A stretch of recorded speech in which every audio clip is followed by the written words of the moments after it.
another awesome feature in Studio One 5.4. It is exporting multiple formats when you do your export mixdown.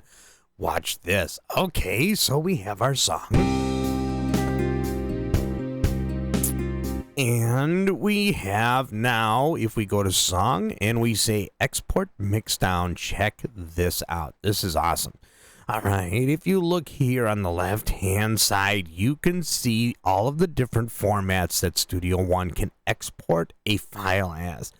And now you can select them all if you wish, and it will make a file for each different format in one pass. Now watch this.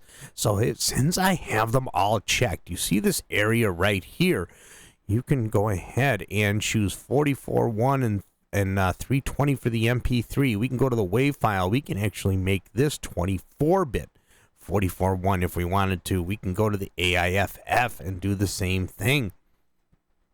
We can also go to the OGVorbis files and we can choose everything from the sample rate to the managed bit rate.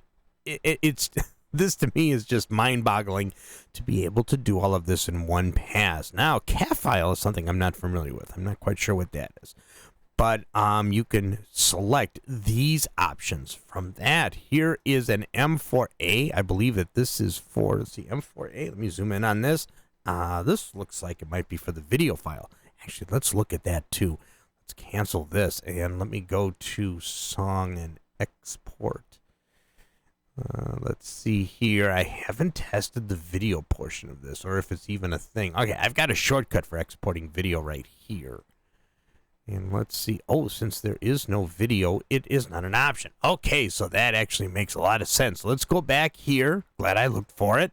So the M4A is just another format that you can mix down to. Now this, to me, this makes it easy for people that are submitting songs for either evaluation or to song libraries or whatever. You can do all of this in one pass. Let's actually try something here.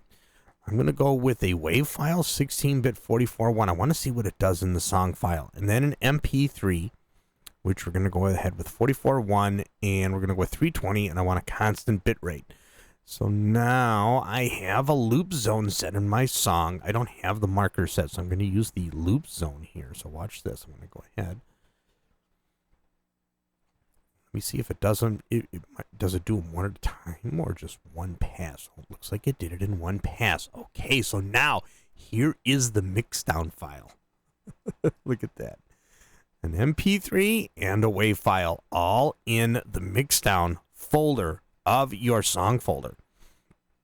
Now, I don't have any other folders in this particular song because this is all instrument tracks, but in the mixdown folder, you've got an MP3 and a WAV file, everything that you're looking for. Let me go ahead and view the larger icon. There we go. It actually took my default picture for the MP3 and everything like that. So very, very cool. What an awesome feature to have this ability to export in the formats that you need. Hey, let me check something, actually. Now, I'm kind of doing this on the fly here.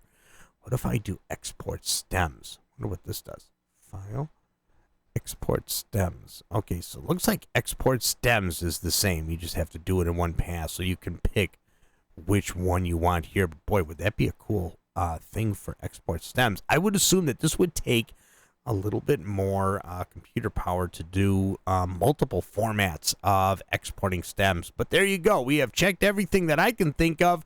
Hopefully you guys found this useful, and I will see you all in the next video for Studio One Beginner Series and 5.4 release.